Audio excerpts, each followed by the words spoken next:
you here. There will be time for you to read the instructions and questions, and you will have a chance to check your work. All the recordings will be played once only. The test is in 4 sections. Write all your answers in the listening question booklet.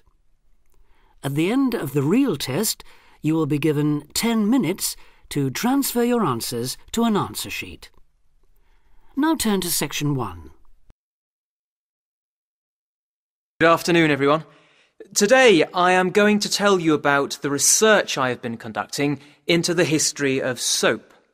While you may be able to find some information on the origins of soap, it is not a substance which has excited a great deal of study so far. What we do know is that even as long ago as 2500 BC, soap was being used. Of course, initially it was only ever used on clothing rather than the body itself. In fact, although soap has existed for so many years, the use of soap for personal hygiene was unheard of until fairly recently, and is considered to be a relatively modern notion. So we can only assume that other activities must have provided the basis from which this key concept arose. To make soap, you need to combine 3 materials in relatively exact proportions. So how is it that these primitive people from over 2,000 years ago could have discovered soap? Well, what these people lacked in technology, they certainly made up for in practical skills. I carried out some experiments using basic techniques to try to find out what people without any chemical knowledge might have observed. And I was able to demonstrate that they would indeed have been able to make a soap-like substance that is not dissimilar to the one we know today. However, it is fair to assume that, as the process requires a certain amount of time and specialization, soap would most likely have only been available in the wealthy communities. Although there are claims that the British Celts and their European counterparts used soap, there is no real evidence that the British colonies of the Iron Age had access to such a product. Now, the history of soap is not easy to discover. As soap is an organic substance, no traces of it remain in archaeological sites, so we have had to rely almost entirely on written texts for our discoveries. Fortunately, there are many of these. The first known written mention of soap was on Sumerian clay tablets dating from about 2500 BC. The tablets spoke of the use of soap in the washing of wool. In another incident, a medical document from about 1500 BC mentions that Egyptians bathed regularly. It also describes how they made soap by combining alkaline salts and oil which they extracted from vegetables. We also know that the Romans used a mixture of earth, soda, and wine to clean their clothes and pots. For the Romans, bathing was not just a matter of hygiene. It was a form of relaxation, a social activity. The bather moved from room to room, getting progressively hotter, until they reached a steamy room where dirt was sweated out and scraped away with a metal blade. The Romans used scented bath oils, but these were used to moisturize the skin rather than to cleanse it, and there is no evidence that they used soap in this way. This is not to say that the Romans did not have soap. During the excavation of Pompeii, a city that was buried under the eruption of Mount Vesuvius in 79 AD, an entire soap factory was revealed, showing that they did in fact have access to soap, but that they simply did not use it for personal hygiene.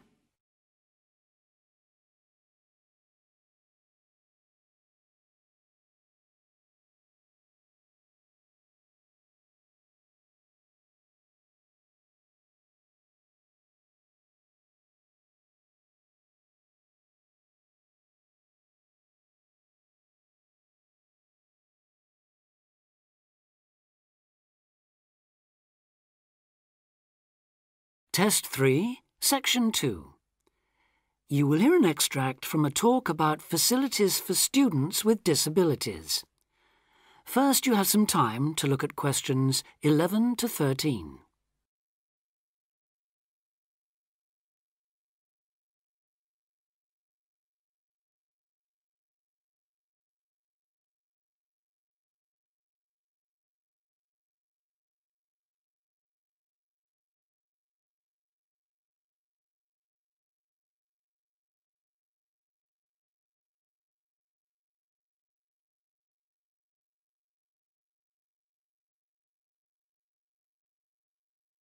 Now listen carefully and answer questions 11 to 13. Welcome to Student Times, the programme with all the latest on what's happening at universities around the country. Today we'll be discussing disabled applicants and the kind of support they can expect to find, or not find, at the university of their choice. With me to tell us more is Student Disability Advisor Sally Taylor. Good morning, Sally. Good morning, Hugh. I'd like to start by pointing out that although 1 in 4 people has some kind of disability, the proportion among students is much lower. This is partly because most students are under 25 and many people only develop their disabilities as they get older, but it's also because some universities don't do much to encourage access. It is true, though, that some have quite sticky problems when it comes to, for instance, wheelchair access, ancient buildings, cobbled streets built centuries ago, and so on. When faced with such a situation, some universities make an extra special effort to provide for students with particular disabilities, while others have specialist accommodation. In fact, all universities should have a written policy statement on students with disabilities, setting out what facilities they have, what their attitude is, and what they're prepared to do. But having said that, only you can properly understand the challenges of any disability you have, and so before accepting a place at a university, or even while you're considering applying, if only to raise the university's awareness, it's good to talk to them and find out how much they can and will do for you. The problem is who to talk to. Most universities and some students' unions have a disability advisor who is supposed to know what facilities they already have and will help with further arrangements if necessary or possible. However, all too often this person is a token. Sometimes it's just an extra responsibility given to a secretary. They don't know what the situation is in practice, and they don't have any real authority to change anything. So, given that for any prospective student it's best to visit a university before applying, it's an especially good idea for students with disabilities or special needs to check whether the place really does come up to scratch. In general, the university should provide personal care and assistance, and there are certain key features to look out for if you have a particular disability, including the following. Before you hear the rest of the talk, you have some time to look at questions 14 to 20.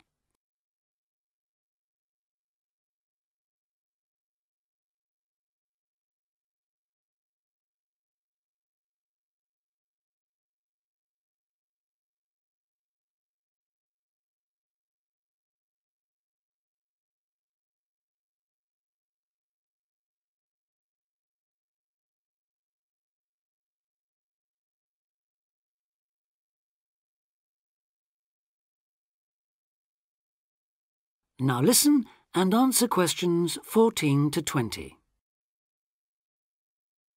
Firstly, if your mobility is impaired, check there are ramps and easy access to all buildings, not just accommodation or teaching rooms. Then, when you're inside, look for clear instructions on fire and emergency procedures for the disabled. Also, make sure there are lifts that work, not the usual ones that seem to be out of order half the time. And check for suitable lavatory facilities. There is a different set of things to look for if you suffer from any kind of hearing impairment. There should be induction loops in lecture theatres, flashing sirens in all rooms, and in accommodation, visual doorbells that light up when somebody calls round to see you. If it is your sight that is impaired, there obviously need to be braille translators of books and documents. In all buildings, the stairs, floors, doorways and windows must have clear markings, and there also have to be special fire and emergency procedures for you. If you suffer from dyslexia, you will need a computer for general use and in exams. And as exams may take you longer to complete, you should be allowed extra time in which to do so. This applies to work in general too. There are, of course, many other possible health difficulties that you may suffer from, such as diabetes, epilepsy, or heart conditions. If this is the case, check the availability of access to appropriate treatment, including medication and/or therapy. Finally, make sure that in the event of an emergency, it is clear what you and other people who may be involved have to do. That is the end of section 2.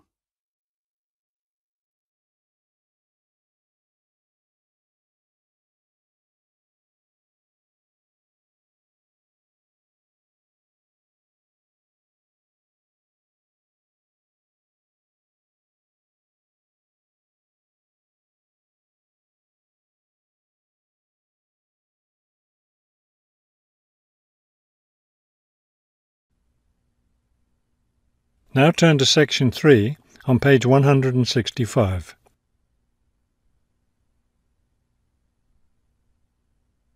Section 3. You will hear a museum director talking to several student interns, explaining their internship duties at the museum. First, you have some time to look at questions 21 to 25 on page 165.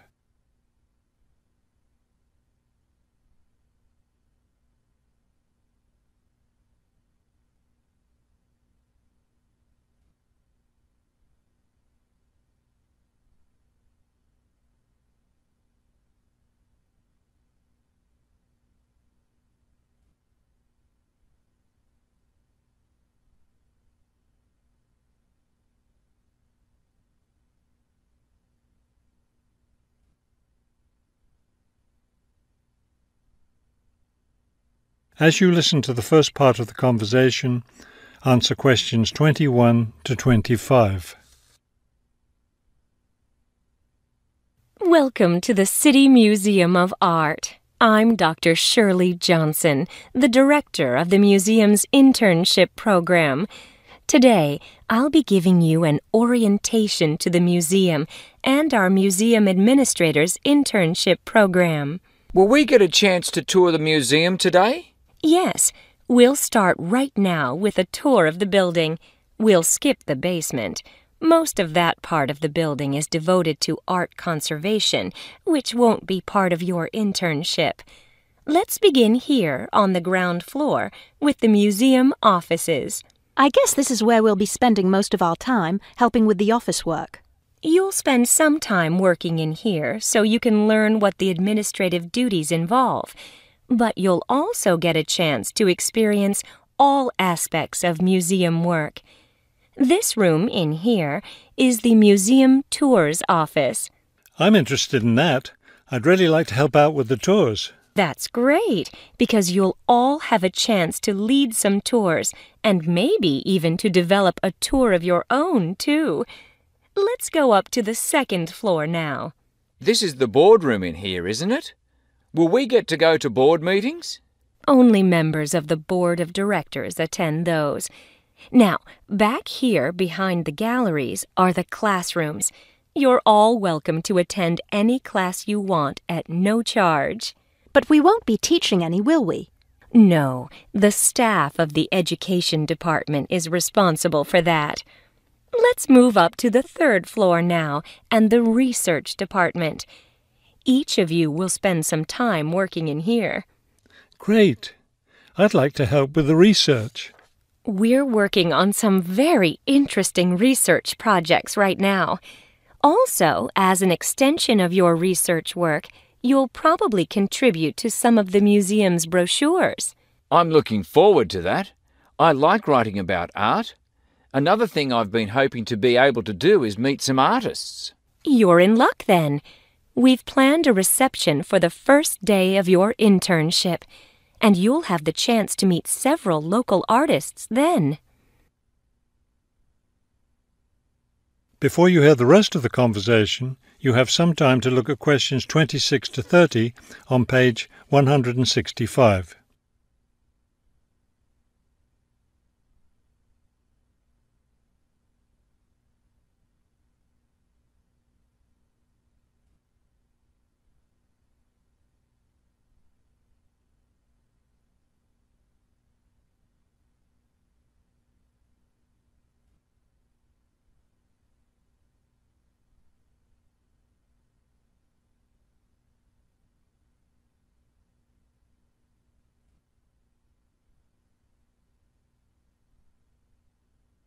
Now listen and answer questions 26 to 30.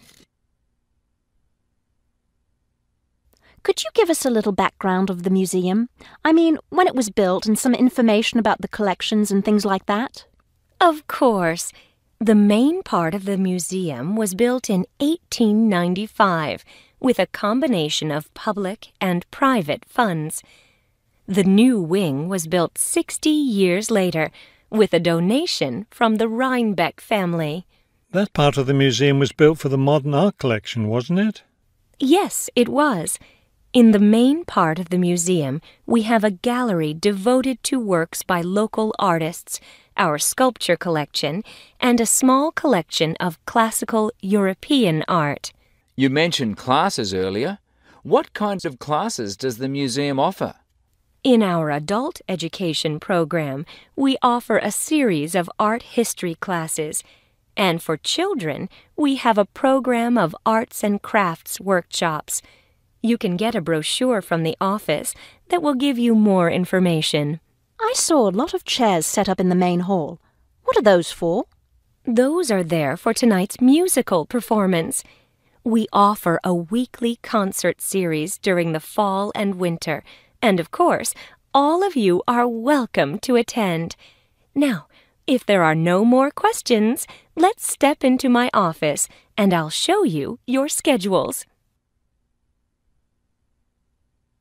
That is the end of section 3. You now have half a minute to check your answers.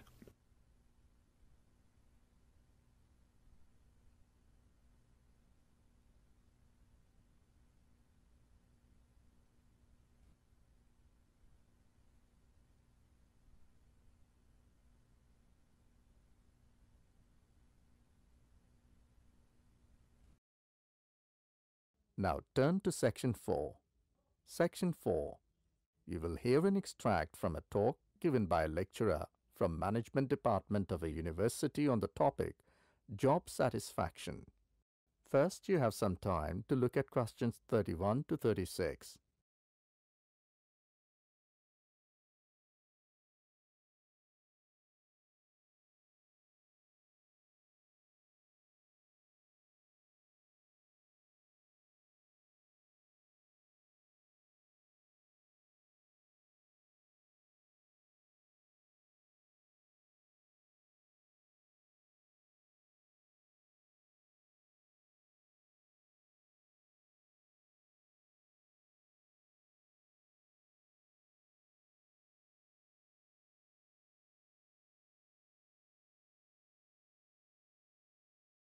Now listen carefully and answer questions 31 to 36. Job satisfaction is how happy an individual is with his or her job.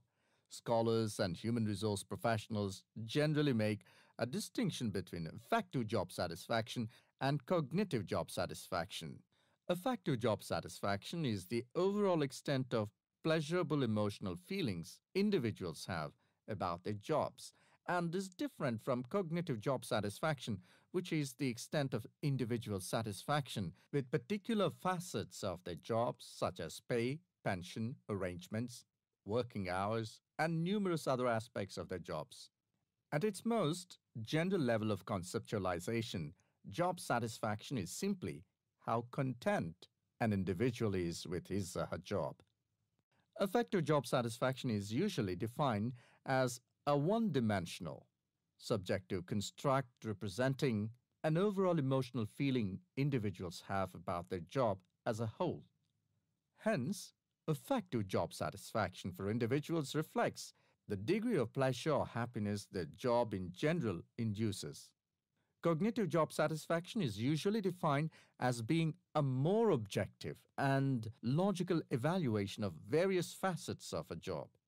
As such, cognitive job satisfaction can be one-dimensional if it comprises evaluation of just one aspect of a job, such as pay or maternity leave, or multidimensional if two or more facets of a job are simultaneously evaluated.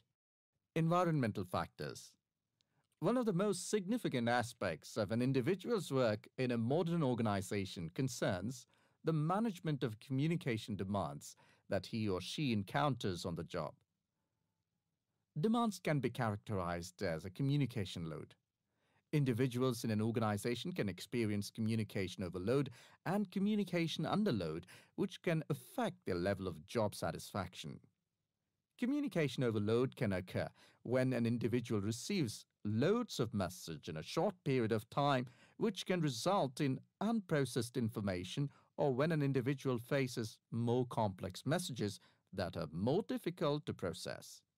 Due to this process, given an individual's style of work and motivation to complete a task, when more inputs exist than outputs, the individual perceives a condition of overload which can be positively or negatively related to job satisfaction. In comparison, communication underload can occur when messages or inputs are sent below the individual's ability to process them. According to the ideas of communication overload and underload, if an individual does not receive enough input on the job or is unsuccessful in processing these inputs, the individual is more likely to become dissatisfied, aggravated, and unhappy with their work that leads to a low level of job satisfaction. Now look at questions 37 to 40.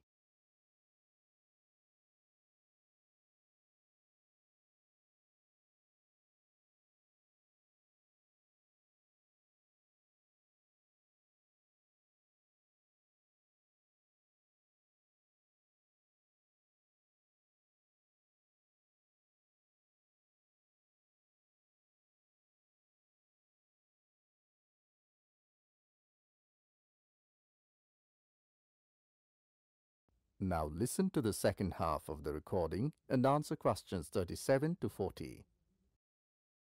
Superior subordinate communication. Superior subordinate communication is an important influence on job satisfaction in the workplace. The way in which subordinates perceive a superior's behavior can positively or negatively influence job satisfaction. Communication behavior such as facial expression, eye contact, vocal expression, and body movement is crucial to the superior-subordinate relationship. Nonverbal messages play a central role in interpersonal interactions with respect to impression formation, deception, attraction, social influence, and emotional bonding. Individuals who dislike and think negatively about their supervisor are less willing to communicate or have motivation to work, whereas individuals who like and think positively of their supervisor are more likely to communicate and are satisfied with their job and work environment. A supervisor who uses nonverbal immediacy, friendliness, and open communication lines is more likely to receive positive feedback and high job satisfaction from a subordinate.